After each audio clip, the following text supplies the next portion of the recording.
ng mga nabaptize. Maluhod daw, maluhod.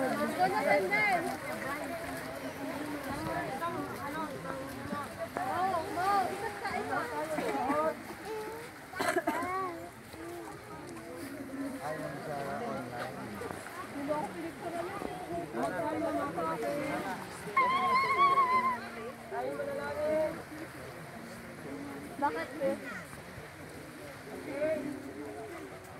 Let's pray.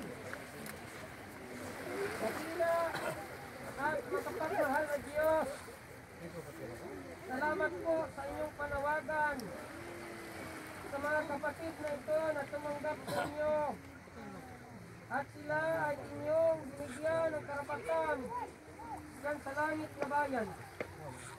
Salamat po na handa rin sa kanila ang mga talento, mga spiritual gifts na kanilang magagamit sa pagtatalaga, sa paglilingkod sa inyong iglesia at sa iba pang mga tao na nasa labas ng aming iglesia. Ay din po tinatalaga sa oras na ito ang mga kapatid na ito na sila ay sasamahan ng Banal na Espiritu na sa mga paglakad nila sa sanglibutan, sa mga hamon ng buhay, sila po ay inyong sasamahan.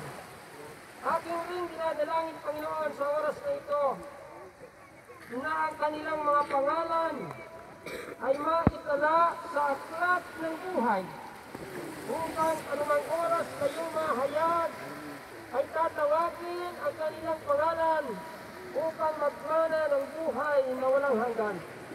Akin rin dinadalangin, Panginoon, na pagpalain ang kanilang mga hanap buhay, ang kanilang mga pagtatalaga at pagtatapat sa inyo, ay inyo pong patuloy na pagpapalain. Aking dinadalangin rin ang mga kapatid na magiging kaagabay at kasama nila